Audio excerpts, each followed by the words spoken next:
Hello YouTuber family, કેમ છો? તમને ગુડ મોર્નિંગ, જય શ્રી કૃષ્ણ. આજે સરસ મજાની એવી ઠંડી પડી રહી છે. આ પંખાની હવા પણ કામ નહીં કરતી. મારે ગાડીમાં આખું પાણી થઈ ગયું. રમફૂટ મારો બધું મોડો નીકળે.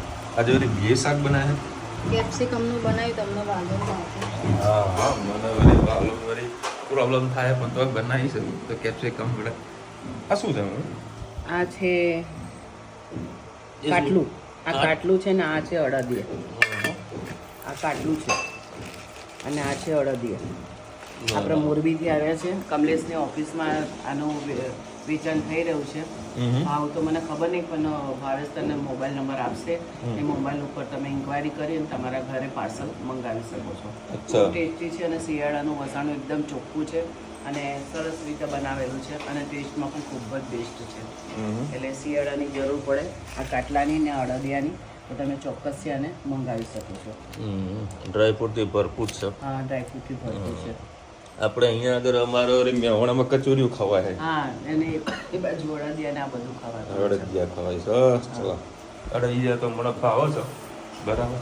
પણ પેલું શું છે કીધું? કાટલું તો મેં કદી ખાધું નહીં. તો મોરબીથી ભાજર મોકલ્યું છે. હજુ ટેસ્ટો કરી મૂક્યો ને ટિફિનમાં. હે ટિફિનમાં મૂકી દઉં તો ઓફિસ થઈશું. અને અત્યારે વળી એક અડદિયાનો કટકો ખાઈને જઈએ. અત્યારે ખવાય સવાર સવારમાં? હા, તો પૂછવું પડે ને ઘરે તકલીફ ના થઈ જાય. સરસ મોટા મોટા પીસ છે અને કાજુ બદામથી ભરપૂર છે. જુઓ તો કાજુ બદામથી ભરપૂર છે. એકાદો પીસ થઈ જઈએ એટલે હવે નાસ્તાની જરૂરત ના પડે. જો ભાઈ આ ઝાકળ જુઓ ખાલી. ઝાકળ. હા, અને અહીંયા કોઈક મોદી પણ લખીને ગયું છે. મોગલ લખ્યું. હા, હવે વંચાણું મોગલ. હા ભાઈ તું મૂક. હા, તું હવે મૂકવાનું કર બાપા. અહીં અમદાવાદ પહોંચવા દે તો બસ વળી માઉન્ટ આબુ લઈ જાઓ, બધું લઈ જાઓ. હો એ ડિલિવરી કરવાની. હજુ તો ડિલિવરી કરવાની કઈ અમદાવાદ જવાનું. હા, પેલી જય શ્રી કૃષ્ણ સૌને. મારા સવારના રસોડામાં આપનું સ્વાગત છે. આજે નાની વાલપાપડી સુરતીનું આપણે શાક બનાવીશું. રીંગણ અને બટાકા અને લીલી ડુંગળી છે, લસણ અને લીલા મરચાં. તમે આના અંદર પહેલાં અજમો નાખજો, લસણ અને લીલા મરચાં.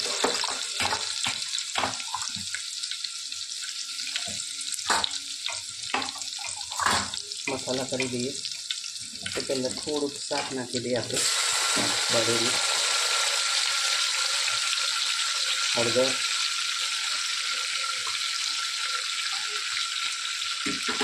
લાલ મરચું, ધાણા જીરું, ગરમ મસાલો, સ્વાદ અનુસાર મીઠું.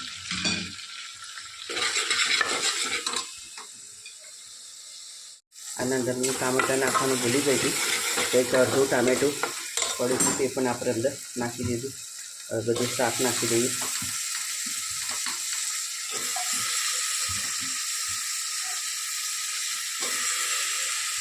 અત્યારે ઊંધિયાની સિઝન ચાલુ થઈ ગઈ છે તો નાની સુરતી પાપડી, પછી રતાળું, બધી વસ્તુ ખૂબ સારું એવું મળે.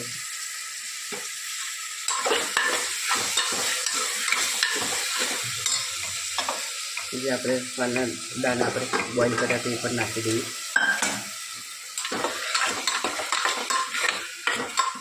કારણ કે 2-3 દિવસથી વાલના દાણા ફ્રીજમાં પડી રહ્યા હતા અને તમે ડાયરેક્ટ શાક બનાવો તો દાણા થોડા અધકચરા રહી જાય. એટલે પહેલાં 2-3 સીટી મારી અને આ રીતે 2-3 સીટી બીજી વાગે તો કમ્પ્લીટ શાક આપણું ચડી જતું હોય છે. દેખાય જોઈ શકો છો કેટલું સરસ સુંદર લુક છે. 2 મિનિટ એને રહેવા દઈએ. અંદર થોડા ધાણા અને જરૂર મુજબ આપણે પાણી નાખી અને આપણે સબ્જી તૈયાર કરી દઈએ. કમેન્ટમાં ચોક્કસ કહેજો અમારી સબ્જી તમને કેવી લાગી. ગુડ મોર્નિંગ, જય શ્રી કૃષ્ણ. આજે આપણે બનાવીશું મગની દાળનો શીરો. એના માટે મેં તમારી સાથે શેર કરું. જો આ 1 વાટકી ઘી લીધી, 1 વાટકી ઘી લીધું છે. એ જ માપનું મગની દાળ લીધી અને ખાંડ લીધી. બસ હવે આપણે મગની દાળને સારી રીતે ધોઈ દઈશું. બસ આવી રીતે મેં ધોઈને ડીશમાં ડ્રાય કરવા મૂકી દીધી. હવે તડકે મૂકી દઈશ. તમે કપડામાં મૂકીને પંખા નીચે રાખો તો પણ જલ્દી થઈ જતી. હવે આને થોડી વાર એનું પાણી જતું રહે અને મોઇશ્ચર જતું રહે ત્યાં સુધી આપણે એને ડ્રાય કરવા મૂકીશું 5-10 મિનિટ સુધી.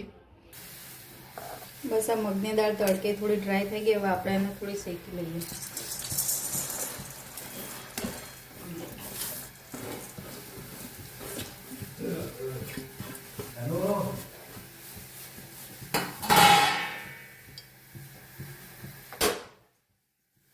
નજર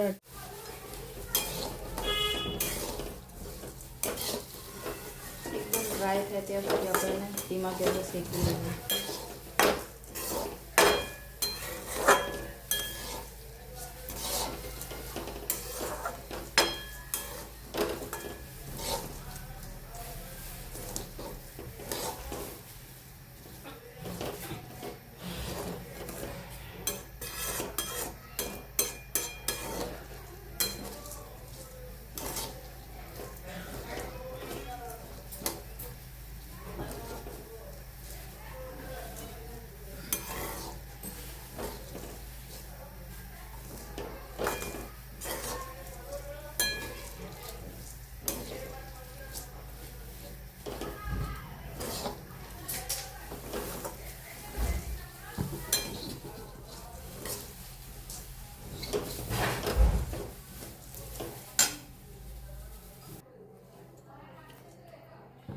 દાળ એકદમ આપણી મસ્ત જો શેકાઈ ગઈ, આછી ગુલાબી કલરની. હવે ગેસ બંધ કરી દઈએ. હવે એને થોડી વાર આપણે ઠંડી પડવા દઈએ. ઠંડી પડી જાય પછી એને ગ્રાઇન્ડ કરી લઈશું.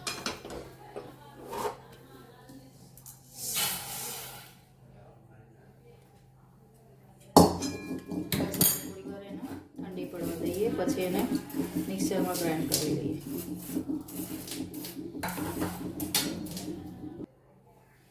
બસ આપણી દાળ ઠંડી થઈ ગઈ. હવે આપણે એને અધકચરી ગ્રાઇન્ડ કરી દઈશું. બસ આ મેં આ લોટ નાખ્યો. મારો વિડીયો બંધ હતો એટલે ખબર ના રહે. બસ આ મેં ગ્રાઇન્ડ કરેલો લોટ નાખી દીધો છે. હવે આપણે એને ધીમે ધીમે શેકી લઈશું.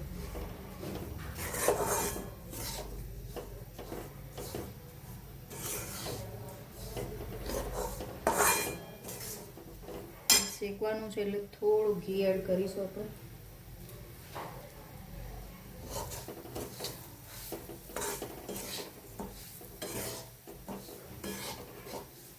બસ હવે ગેસ ધીમો પાસ કરીને એકદમ શેકી લઈશું. આને લાલ જ કરવાનું. જેટલો પાકેલો હશે મગની દાળ એટલો ટેસ્ટ અને બહુ જ સરસ આવશે.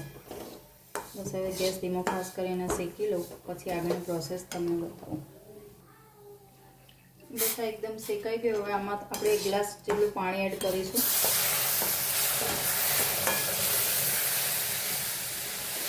ધીમે ધીમે એડ કરવાનું. ડાયરેક્ટ એડ કરશો તો એમાં થોડા લમ્સ જેવા પડશે.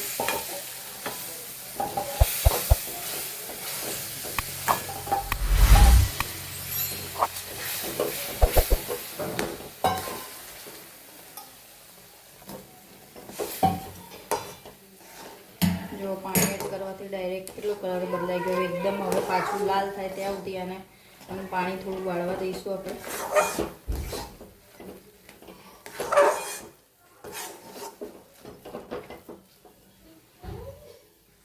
જો આ પાણી એકદમ બળી ગયું. હવે એમાં આપણે ડ્રાયફ્રૂટ એડ કરીશું. કાજુ, બદામ, પિસ્તા, દ્રાક્ષ અને સહેજ પાછું ઉપરથી ઘી એડ કરીશું. આમાં ઘી ખૂબ વધારે પ્રમાણમાં થતું હોય કેમ કે મગની દાળ છે એટલે એમાં કેવું પાણી શોષતું હોય. એમાં બહુ જ ઘી શોષે છે. હવે એક રસ કરી દઈએ.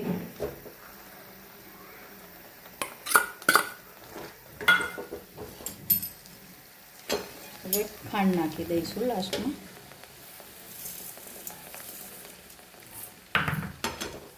મિક્સ કરી દઈશું એકદમ. ખાંડ બળી ના જાય ત્યાં સુધી, એક રસ ના થઈ જાય અને કલર થોડો એનો ચેન્જ થઈ જાય અને ઘી આપોઆપ છૂટું ના પડે ત્યાં સુધી આપણે એને શેકી લઈશું.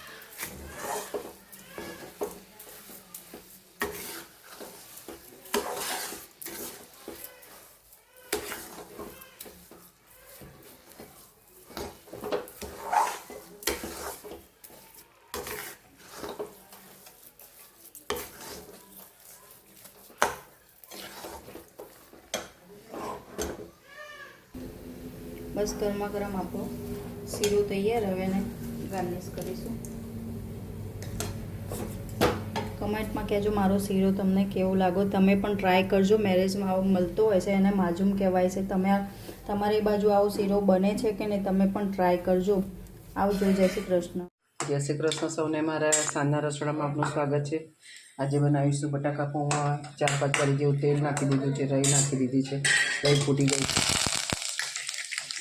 એના અંદર આપણે લીલા મરચાં,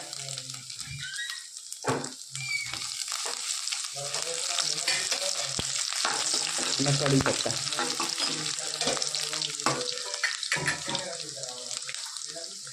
હળદર, હિંગ, ધાણા જીરું,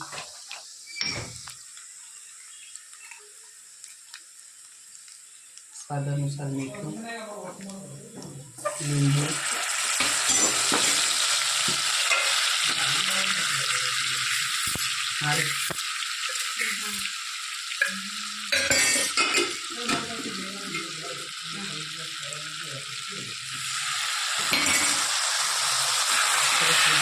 મિક્સ કરી લઈએ.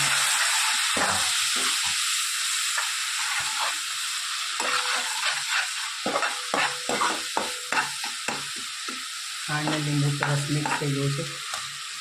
આપણે અંદર નાખી દઈએ બટાકા.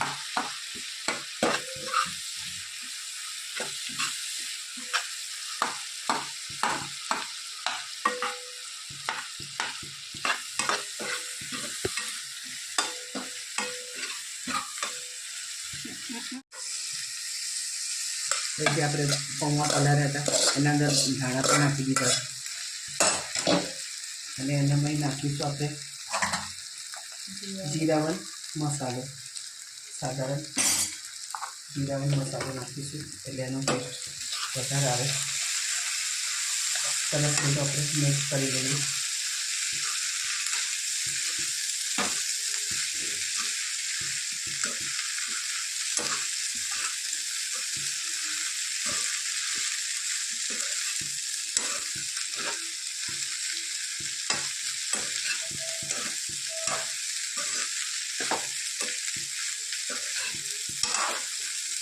રોજ શાક રોટલા ખાઈને કંટાળી ગયા હોય તો આ રીતે આપણે બનાવી લઈએ બટાકા પૌવા. ઇન્સ્ટન્ટ થઈ જતા હોય છે.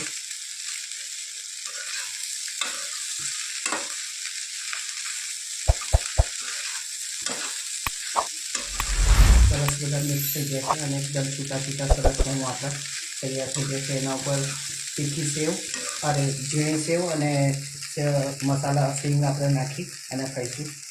કોમેન્ટમાં ચોક્કસથી કહેજો અમારા બટાકા પૌવા તમને કેવા લાગે. ચાલો ભાઈ 9:09 વાગ્યા છે. પપ્પા અને મમ્મી સુઈ ગયા છે. હવે શું બનાવ્યું છે? તો બાકી જમા થોડું કહીશ. ચાલો મારા છે ને સ્પેશિયલ બટાકાની સબ્જી બનાવે. લોકો બટાકા પૌવા બનાવ્યા છે કેમ કે મારે પેટ ભરાતું નહીં તો બટાકા પૌવાનું બધું ખાઈએ. હા, શાક રોટલા તો જોવા. હા એ શું ખાવે? અત્યારે બરફ ના ખાવે. જો ભાઈ હેત આવ્યો મને કે પપ્પા ફ્રીજમાં મસ્ત ચોકલેટ પડી છે દુબઈ વાળી નહીં તો એટલે આપણે ખોલીએ. કેટલાની છે મને ખબર નથી. કંઈક 600-700 રૂપિયા કંઈક આવે છે.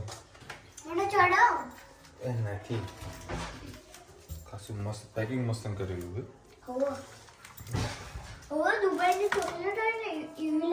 તો દુબઈની જ છે એટલે ખુલજે. આ જીતુભાઈની ચોકલેટ છે. અનબોક્સિંગ કરીએ. દેખો कुनाफा था कुनाफा.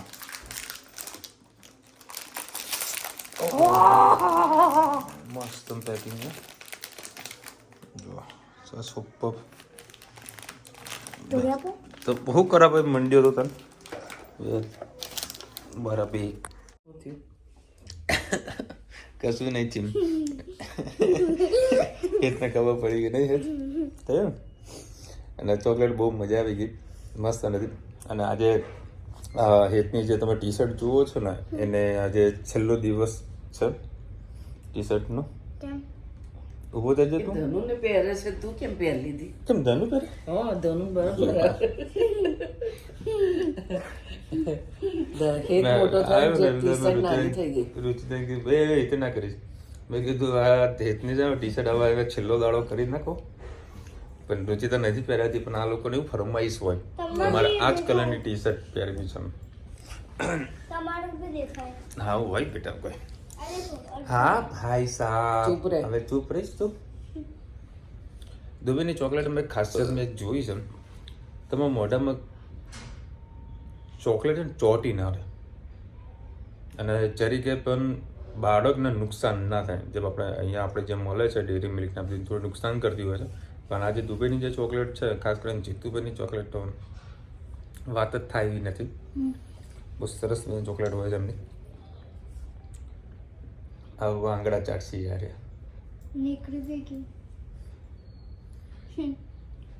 ચાંદનીબેન લખી રહ્યા છે વિશાલભાઈ જમવાનું બનાવીએ જમી લેતા હોય તો બધા રાત્રે 9 વાગે હેરાન કરો છો. ચાંદનીબેન 100% વાત સાચી, પણ શાક રોટલી જુઓ એટલે જુઓ 9:30 વાગે બરાબર. ભાઈ નાસ્તા પાણી બધું કરવા બેસીએ ને તો મેળ પડતો નથી, પેટ ભરીને જમાતું નથી. એના કારણે અને આ લોકો બનાવે પણ છે.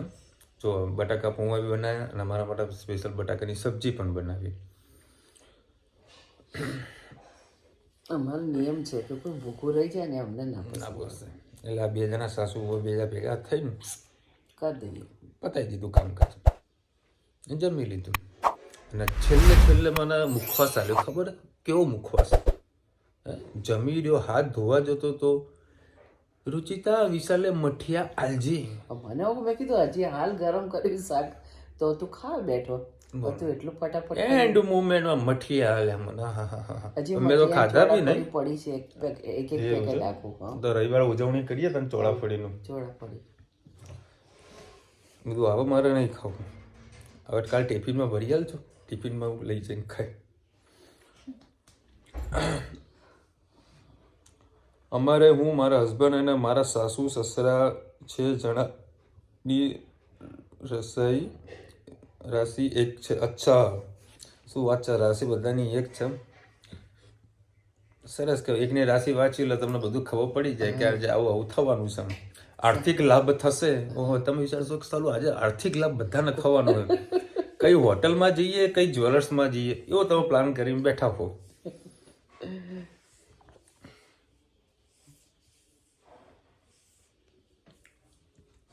પ્રજ્ઞાબેન લખી રહ્યા છે કાલે તમે જે નીરવ અને નિરાલીની એક જ રાશિની માટે બોલ્યા, તમે નીરવની મોટી બહેનનું નામ પણ નીરવી છે. જબરું નામ લાવ્યો છો ભાઈ, એક જ રાશિનું. એના માટે ફઈને સલામ કરવું પડે.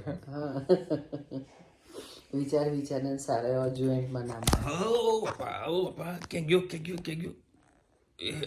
આવ્યું.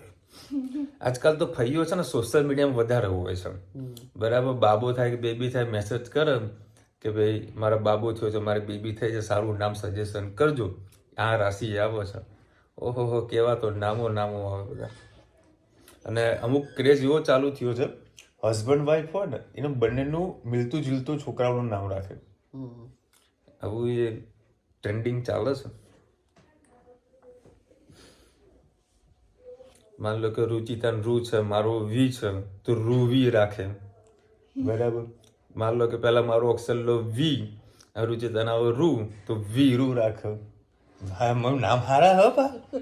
હે વીરુ નામ હારું. હા ખાલી ધનનું પૂછી લે, બસંતી ગુટી પડે. મારું સ્પેલિંગ મારે એસ થી થાય.